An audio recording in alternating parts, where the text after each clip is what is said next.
As profissões de matemática estão em alta no mundo. Além dos salários mais altos e da grande demanda por essas profissões, elas são mais resilientes em tempos de crise. Matemática e mercado de trabalho são assuntos de cidadania. E é sobre isso que eu converso agora com o professor de matemática e diretor do Instituto de Matemática Pura e Aplicada, Marcelo Viana. Professor Marcelo, muito bem-vindo ao nosso programa de maneira remota. Obrigado por aceitar o nosso convite. Prazer. Professor, então, o senhor falou sobre esse tema em um congresso na FAPESP, agora em 2024, falando justamente sobre o valor da matemática para o Brasil. Esse congresso, na verdade, ele parte, de estudos sobre o valor da matemática em outros países do mundo. Eu queria que primeiro o senhor falasse um pouco desse panorama geral, esse valor da matemática para a produção de riqueza, para o mercado de trabalho. Sim, estudos desse tipo vêm sendo feitos em vários países já desde o início da década passada, 2010, 2012, começou no Reino Unido, e as conclusões desses estudos foram um pouco surpreendentes no início, porque o primeiro deles mostrou que profissões que utilizam a matemática de forma intensiva contribuem para a economia do país com cerca de 16%, o país, no caso o Reino Unido, com cerca de 16% do produto interno bruto do país. É uma quantidade de riqueza absolutamente extraordinária e que eu acho que as pessoas não tinham percepção dessa importância, dessa contribuição da matemática para a economia. Na ocasião, eu acho que o primeiro estudo foi surpreendente até para nós, que somos do meio, sabemos que a matemática é importante, mas também não tínhamos essa dimensão. Mas sucessivamente foram feitos estudos parecidos em outros países, na Holanda, na França, na Austrália, posteriormente na Espanha também, e todos eles comprovaram que a participação da matemática em economias avançadas hoje em dia é muito elevada, dessa ordem 15%, 16%, até 18%. E um fato interessante, eu mencionei a Espanha, é que no caso espanhol essa contribuição é um pouco menor, é só de 12%. E os organizadores do estudo espanhol não tiveram dúvida sobre a razão disso. É que a economia espanhola é menos sofisticada do que as dos outros países, menos avançada do que os outros países que eu mencionei, e por isso a contribuição da matemática para ela é menor. Eu acho que hoje em dia nós podemos quase que medir o grau de avanço de um país em termos socioeconômicos pelo percentual da contribuição que a matemática dá para a economia. E quando eu falo matemática, todas as profissões que usam ferramentas matemáticas. Não estou falando de dar aula de matemática, estou falando de engenharia, estou falando de tecnologia da informação, fármacos, aerodinâmica, agronomia, áreas da atividade econômica em que a matemática vem estando cada vez mais presente. E tem um fato muito curioso, que no caso da França, eles já fizeram um segundo estudo, com intervalos de 10 anos. O primeiro relativo a 2012, o segundo 2022. E o que eles descobriram foi que nesse espaço de 10 anos, a contribuição da matemática para a economia francesa passou de 16% do PIB para 18% do PIB. Então não é só que está crescendo, não é só que é grande, ela está crescendo. E eu acho que isso, se a gente parar para pensar, não é muito surpreendente, porque todos nós vemos como ferramentas de inteligência artificial, ciência de dados, machine learning estão entrando no nosso dia a dia e na atividade econômica. Então, do ponto de vista brasileiro, a questão importante era saber, e nós onde é que estamos? O nosso país, em que ponto é que está? E, felizmente, no início desse ano, a Fundação Itaú publicou um estudo que foi realizado em colaboração com o meu instituto, com o INPA, para justamente determinar esse percentual, essa contribuição, impacto que a matemática tem na economia brasileira. E a conclusão foi que é bem menor, da ordem de 4,6% do nosso PIB. 4,6% do PIB brasileiro já é quase 450 bilhões de reais por ano que a matemática produz, mas está, claro, muito aquém dos 16%, 18% dos países avançados. E do meu ponto de vista, isso significa que nós temos uma oportunidade extraordinária ao nosso alcance, que é tomar medidas, tomar iniciativas para nós passarmos do 4,6% para o 16% ou 18%. O Brasil tem instituições bastante avançadas no domínio da matemática. Nós somos um país do Grupo 5 da União Matemática Internacional. O Grupo 5 é o grupo dos 12 países mais avançados do mundo em matemática. Então, conhecimento, expertise na área nós temos.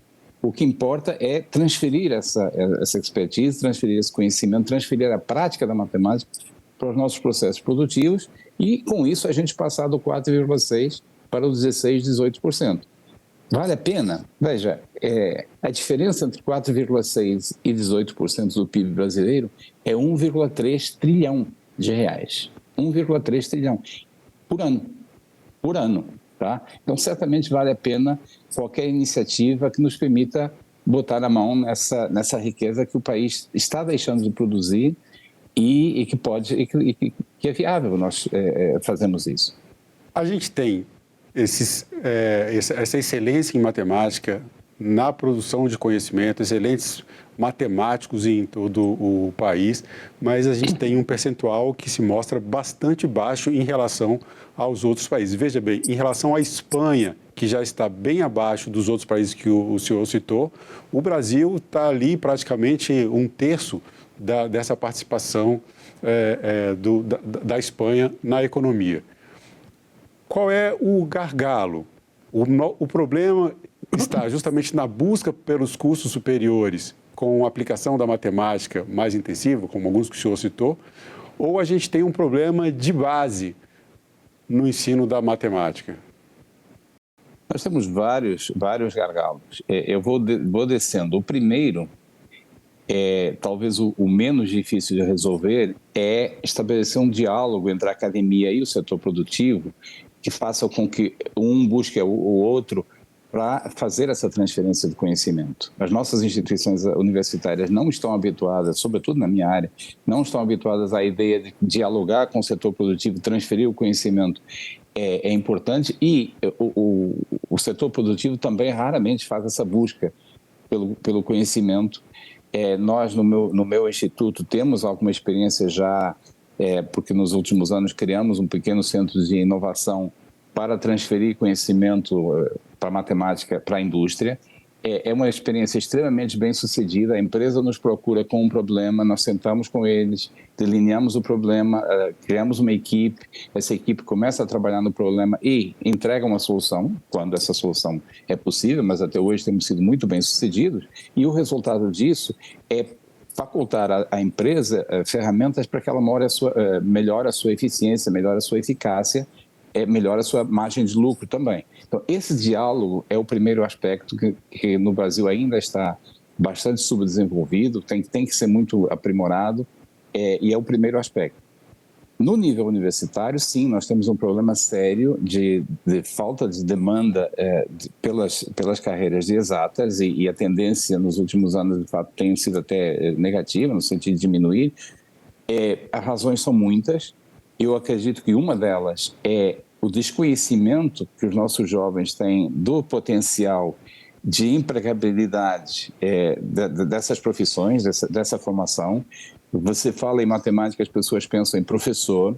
A carreira de professor, infelizmente, não é valorizada como merece, em particular professor da educação básica. Então, há um desconhecimento dos nossos jovens em relação àquilo que uma formação em matemática, uma formação em ciências pode trazer. E o fato é que os nossos meios de comunicação, a nossa mídia tem dado bastante eco à grande demanda do mercado por profissionais formados em matemática.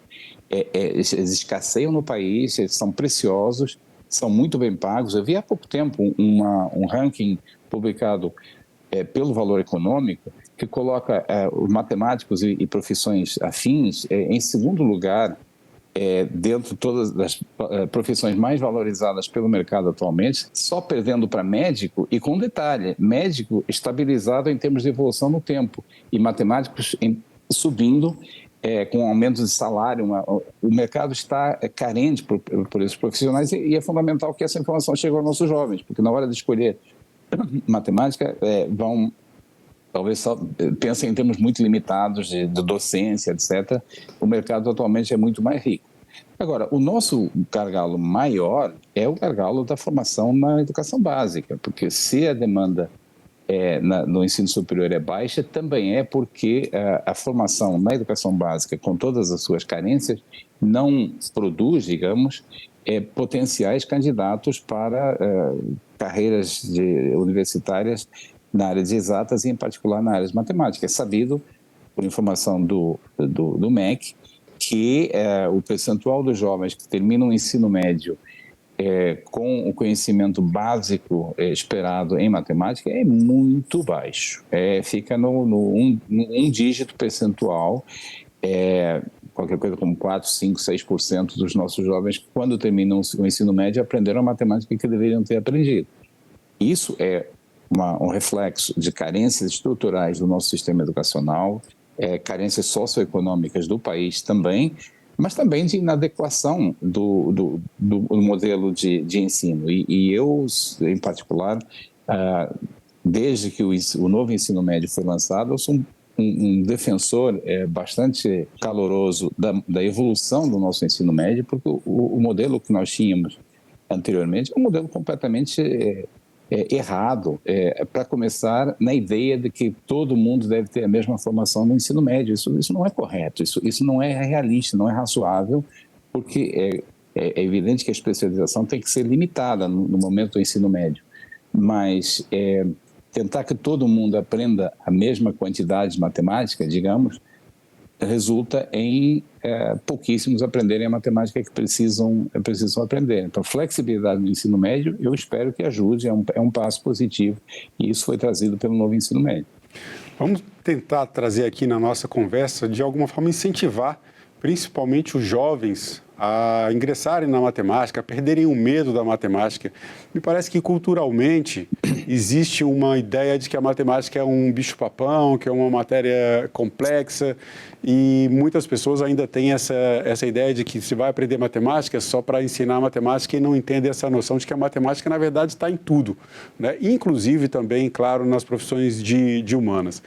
Uma matéria publicada pela agência Senado em 2023 mostrou o problema dessa defasagem do ensino médio, que acaba resultando em pessoas que estão, em jovens que estão entrando na universidade, inclusive para os cursos de exatas, com uma proficiência muito baixa na matéria, também em língua portuguesa. Mas focando aqui na matemática, nós gravamos uma entrevista sobre isso e a Universidade de Brasília ela tem um programa de nivelamento dos alunos que chegam com essa dificuldade. Eles oferecem um programa de nivelamento para que os alunos superem esse medo da matemática, e os resultados têm sido bastante positivos.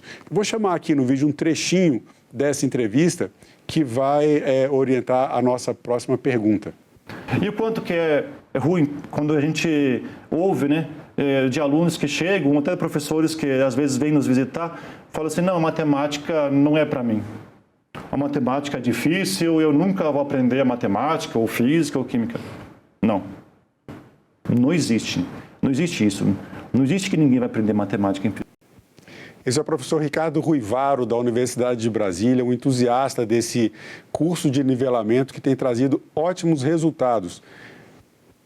Como é que a gente desmistifica essa ideia de que a matemática é o bicho-papão? Como é que a gente chama os jovens para enfrentarem o desafio de aprender a matemática, sabendo que a superação desse desafio pode gerar uma prosperidade na vida profissional dessas pessoas? Vamos começar por falar de onde que nasce esse bicho-papão. Qual é a origem? Tem muita gente, eu ouço isso com frequência: eu sou de humanas. Eu nasci de humanas, matemática nunca foi a minha praia.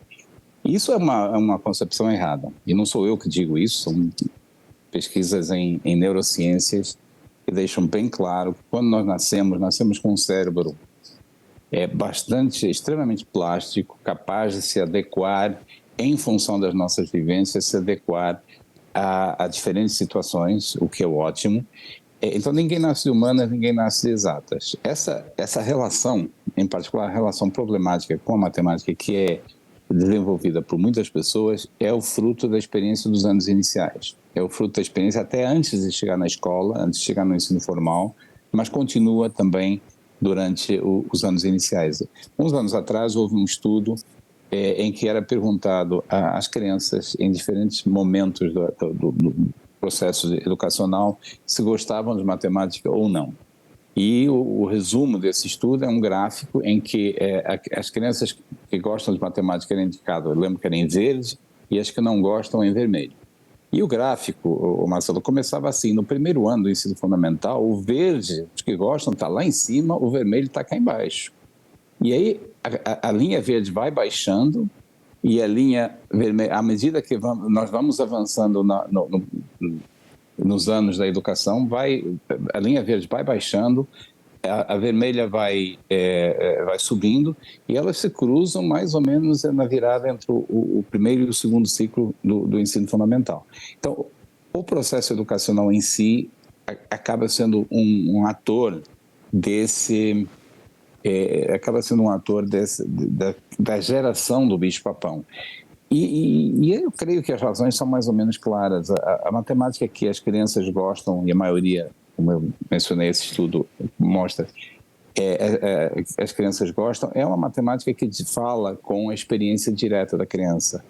O número para contar brinquedos, o número para contar os amigos na hora de fazer as equipes de futebol, a fração na hora de cortar a pizza, para comparar tamanhos e tal, tudo isso tem uma conexão que dá para entender. Como a matemática é uma forma de conhecimento abstrata, ela vai ficando mais abstrata com o tempo. E é extremamente importante que o professor consiga manter essa conexão. O grande inimigo da matemática na sala de aula é a sensação de que ela não tem nada a ver com a realidade. E a matemática não foi inventada para torturar ninguém, ela foi inventada para refletir, e para trabalhar e para controlar a realidade. Então, fazer essa conexão com o prático é extremamente importante. E isso se liga diretamente no outro ponto que você levantou na sua pergunta, e tem que ver também com a motivação para as carreiras em matemática, que é mostrar sempre que possível para que aquela serve. Para que aquela serve.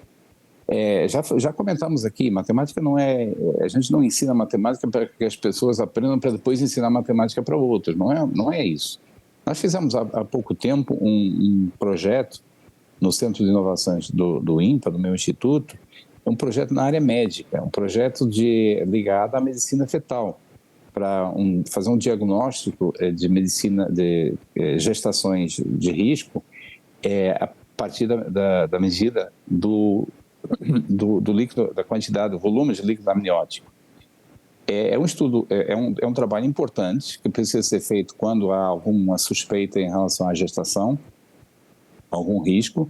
A quantidade de líquido amniótico é um bom indicador da saúde da gestação e é um laudo complicado, que demora 6, 7 horas para fazer esse laudo, com o médico lá, o técnico percorrendo, para medir na foto o que é líquido amniótico e depois integrando tudo isso para obter o volume.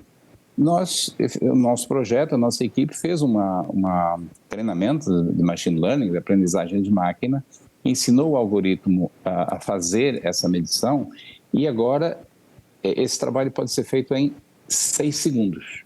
6 segundos. Você fornece as informações, os dados da ressonância para o algoritmo e em 6 segundos ele dá o volume de líquido amniótico com margens de erro, com margens de segurança, etc. Você veja um impacto extraordinário, não é só econômico, é social também, porque esse médico que faz esse trabalho não existe em todos os municípios do Brasil, mas o algoritmo pode ser utilizado por um celular em qualquer lugar do país.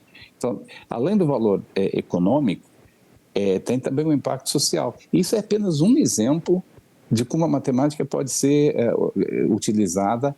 E o pior, sabe o que é o pior? Meio que brincando aqui, o pior é que quando ela está sendo utilizada assim, as pessoas não se apercebem. Quando a gente assiste uma partida de futebol na TV, a gente não tem noção de quanta matemática está por trás daquela imagem. Para definir, por exemplo, qual é a parte da imagem que tem mais resolução, menos resolução. Isso aí é feito em tempo real. Eu gosto de brincar que a grama não precisa ter muita resolução, então não vamos gastar banda larga transmitindo a imagem da grama. Mas quando aparecer a cara do Cristiano Ronaldo, tem que estar bem definida. Tá? Quem faz essa, brincando, evidentemente, quem faz essa definição é matemática até bastante avançada, que é utilizada em tempo real, e é uma tragédia para a reputação da matemática, que as pessoas não chegam a se aperceber disso aí. Eu acho extremamente importante isso ser exposto, ser apresentado, porque valoriza porque ajuda a fazer a conexão, ajuda na própria motivação da criança na sala de aula e, posteriormente, na motivação numa escolha por uma opção de carreira. Além dessas aplicações da matemática no mercado de trabalho, de todas as oportunidades que as profissões que têm uso mais intensivo em matemática estão trazendo, estão descortinando aí para jovens, enfim, para todas as pessoas que estão no mercado de trabalho, as aplicações, inclusive também, né, como colocamos aqui, na área de humanas. Agora, no congresso que o senhor apresentou na FAPESP em 2024, falando justamente sobre o valor da matemática para o Brasil, o senhor trouxe um dado que é muito interessante, que tem muito a ver com o nosso programa. A importância da matemática para o exercício da cidadania. Queria que o senhor falasse sobre isso. Cidadania é o acesso de todos, de forma democrática, ampla e restrita, aos direitos fundamentais que todo cidadão tem. E esses direitos, evidentemente, evoluíram no tempo, à medida que as nossas sociedades foram ficando mais sofisticadas. O direito à vida, o direito à saúde, o direito, posteriormente, ao direito à educação. Mas nos dias de hoje, cidadania também é o direito a participar de forma plena no mundo em que nós vivemos. Eu vou contar um episódio. Eu estava na época da Rio 2016, da Olimpíada, estava lá no Parque Olímpico e a minha filha quis um picolé. Eu comprei o picolé e falei ao vendedor, olha, eu queria o picolé, mas eu só tenho uma nota de 100, posso pagar com 100? E o vendedor de picolé me respondeu, pode, eu só não sei fazer o troco, tá? Eu só não sei fazer o troco. Quando o vendedor de picolé não sabe fazer um troco de uma nota de 100, porque não foi ensinado, porque não atingiu esse nível de proficiência em matemática, há um direito fundamental que está sendo negado a essa pessoa. E tem outras experiências desse tipo. Então, a alfabetização é certamente um aspecto fundamental da cidadania, abre portas para a vivência plena, abre algumas portas, mas nos dias de hoje, no século XXI, o conhecimento matemático é fundamental, as noções básicas, as operações, poder gerir juros. Quem que pode sobreviver na sociedade que nós temos sem ter uma percepção razoável do que é juro, para saber se o empréstimo, saber se o crediário é razoável ou não, ou se é extorsivo? Tudo isso são elementos que uma nação tem que fornecer a todos os seus cidadãos de forma ampla e restrita. A matemática avançada vai ser para quem for exercer como carreira, como profissão. Mas, no nível básico, isso é direito de cidadania, direito de todo cidadão brasileiro. E nós, infelizmente, não estamos falhando com conceder, dar acesso aos nossos jovens a esse direito, e é assim que eu vejo a matemática como um ingrediente fundamental da própria composição da cidadania. O que fazer para melhorar essa comunicação com a sociedade a respeito da importância da matemática e mudar essa mentalidade para que a matemática tenha mais presença em nosso país? Nós precisamos, e aí é uma tarefa que compete em primeiro lugar a mim, aos nossos colegas, aos cientistas, nós precisamos popularizar, aproximar a ciência da sociedade, levá-la até cada um de nós, as famílias, fora da escola, fora do ambiente acadêmico, levar a matemática até cada um esforço que não vai terminar nunca, porque estão nascendo novos brasileiros a cada momento que a gente precisa levar esse conhecimento. É um esforço nosso, é um esforço também que passa pelos grandes meios de comunicação, pelas redes sociais, certamente. Aqui, nesse momento, vocês estão dando uma contribuição importante para isso. Passa por nós termos os instrumentos para chegar até a sociedade como um todo, e passa por nós expormos de maneira muito contundente de que não se trata só de vontade, o gosto, enfim, de medos dos matemáticos, medos dos cientistas. É algo que tem implicações estratégicas para o país. Porque se nós queremos passar do 4,6% do PIB para 18% do PIB, nós precisamos de jovens, precisamos de profissionais com o perfil, com o gosto adequado para utilizar a matemática para mudar o mundo. Professor Marcelo Viana, diretor do Instituto de Matemática Pura e Aplicada. Mais uma vez eu agradeço a sua presença no Cidadania. Obrigado pela entrevista. Muito obrigado, Marcelo. Foi um prazer estar com vocês aqui. Prazer foi todo nosso. E eu agradeço também a você que acompanha a programação da TV Senado. Assine o canal da TV Senado no YouTube, ative as notificações e acompanhe toda a produção do Poder Legislativo diretamente da fonte. Na TV Senado, democracia é todo dia.